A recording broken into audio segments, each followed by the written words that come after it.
Welcome to Bleacher Report. I am Ace Boogie, aka New Stripe City, on Twitter, representing the Cincinnati podcast. I'm here to talk about the Cincinnati Bengals' shocking victory over the Dallas Cowboys. Now, it's not too shocking because coming into this game, the Bengals were favored to come out and win this game.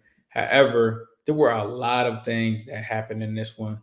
Let's get back into it. Let's just talk about all of the drive summaries. So we'll start from the beginning. Bengals come on to the field. They go 5 plays and then they punt. So they don't get anything going early on. Dallas is able to strike first. CeeDee Lamb is able to get an 11-yard touchdown that capped off a 10-play, 60-yard drive in which Dallas was able to get on the board first.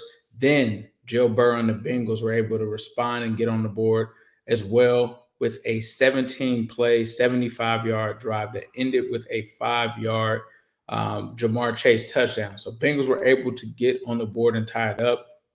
Then you end up getting an interception. Interception ends up happening. Geno Stone was able to make a play. It was, I believe it was Cam Taylor-Britt that ends up causing a deflection that probably should have been an interception itself and ends up giving it back to Dallas.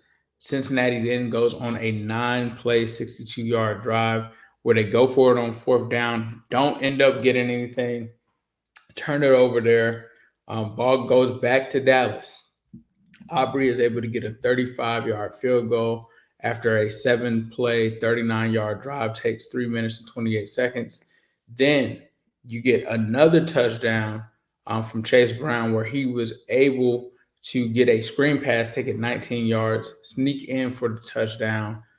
You get that to happen. Then you get a Dallas punt, so the Bengals defense is able to get a stop. Then you get a field goal from K. York, 37-yard field goal. Another punt by Dallas. So Dallas starts to kind of stall out there at the end. Then you go into halftime. So as it stands right there, Cincinnati is slightly up there. Then the third quarter starts out with an 11-play, 65-yard drive by Cooper Rush, ending it with a Brandon Cooks touchdown. There was holding on a play that was declined. Then the Bengals get another interception as well, stepping up, making plays happen on that defense. The interception is able to be had by Malik Hooker. So that was actually on Cincinnati. They end up turning the ball over back to the Cowboys. And then the Cowboys are able to get a field goal from that. So they take a 13-play, 69-yard drive, takes 6 minutes and 55 seconds off the clock. They get a field goal. Cincinnati exchanges another field goal with them. K. York gets one. Then both teams exchange punts after punts. And then the biggest punt that happened was a situation where it was a block punt. However, Dallas's special team member ends up touching the ball. The Bengals are able to recover, and that is what set them up to have the game-winning touchdown with Jamar Chase getting a 40-yard pass from Joe Burrow for the touchdown. They end up going for it on fourth down. Bengals defense ends up holding. I believe Trey Hendrickson's able to get a sack on that drive.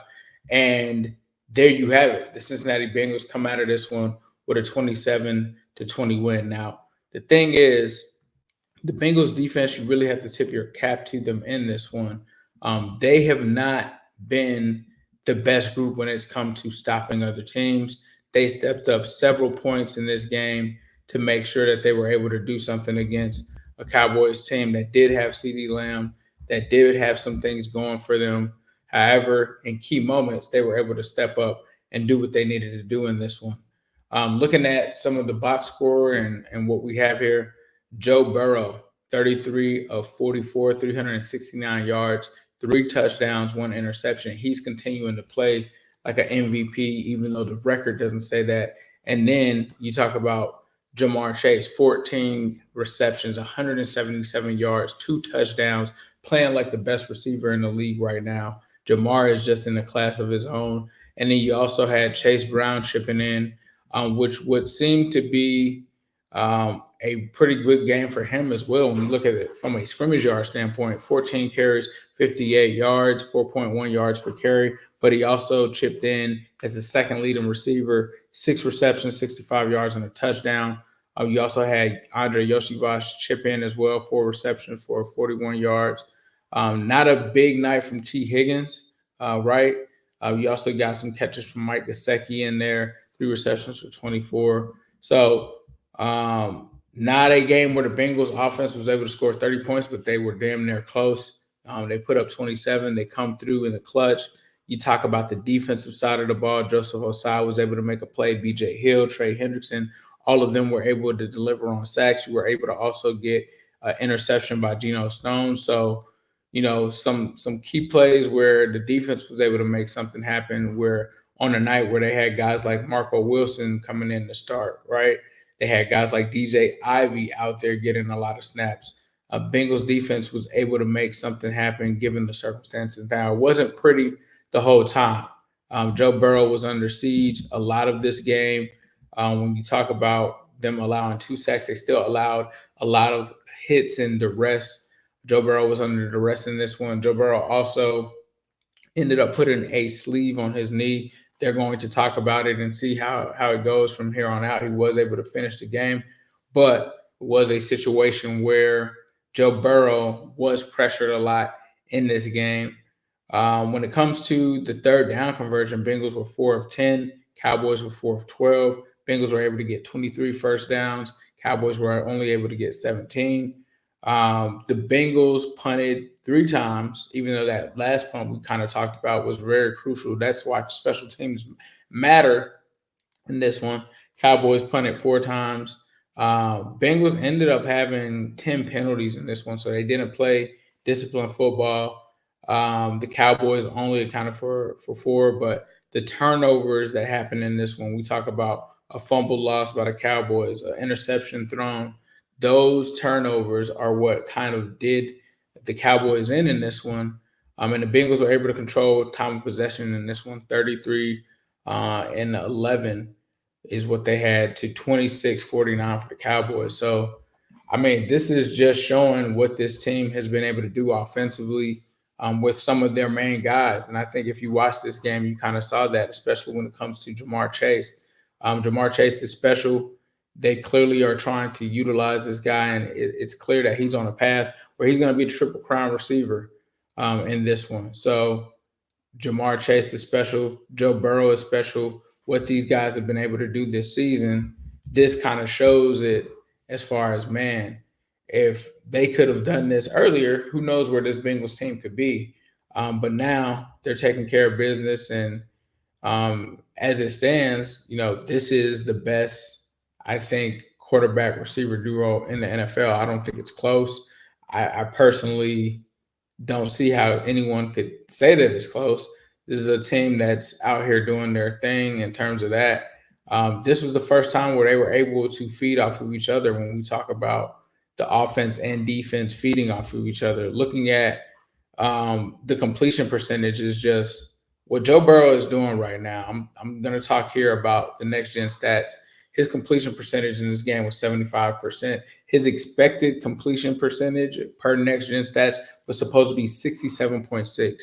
He was +7 on plus or minus on expected completion percentage. That means he completed 7% more passes than expected. There's 7% of those passes shouldn't have been completed. Joe Burrow's been able to do that. 112.8 quarterback or passer rating for Joe in this one. I mean, this is just the kind of season that Joe has had this year where he has just been top tier when it comes down to it. Where does this Bengals team go from here? I think, they look at the rest of the season. You have another winnable game upcoming after this one. You talk about them going and taking on the Titans after this, a Titans team. It's a very winnable game for them. But, as it stands right now, this team hasn't been eliminated yet. We'll see where they go from here, but it's a good win for them. It's a really good win for them, and it's something that Zach Taylor needed to show as well, especially on a national level with his seat being hot. The coaching seat is hot there. So, does this win help Zach Taylor keep his job? Yes. Is it something that it's a permanent thing that guarantees that Zach Taylor will not lose his job, I'm not so sure. I think right now, as it stands, Zach Taylor, if they get to 10 losses on the season, I'm just not so sure that the Bengals can justify keeping him. But what they were able to do tonight, it kind of shows, hey, all right, maybe this thing is not completely dead. Maybe they are able to do something here. And finally, luck has been on their side. Whereas this has been a season where luck has not been on their side. Things bounce their way in this one. Bengals come out of here with a victory. And it's no secret that the way that they do that is from Jamar Chase and Joe Burrow. And what they have done has been special this year. It sucks because the Bengals are 5-8 and nobody's able to really kind of take it for value. But this team is talented. This is what people expected from them. We'll see if we'll get more of this from them with the remaining season. So, as I said, looking at what the Bengals are facing down the line, they have a winnable game against Tennessee. They also have another game against the Browns. They have another game against the Broncos, and then they end the season with the Steelers. So we'll see what this team really has and what they're made of as it goes on. But we're talking about a team that has really good players at the quarterback position, at the wide receiver position, and then you talk about Trey Hendrickson. He ends up getting another sack here in this one to continue to help push him be near the top of the league in terms of sacks. So just a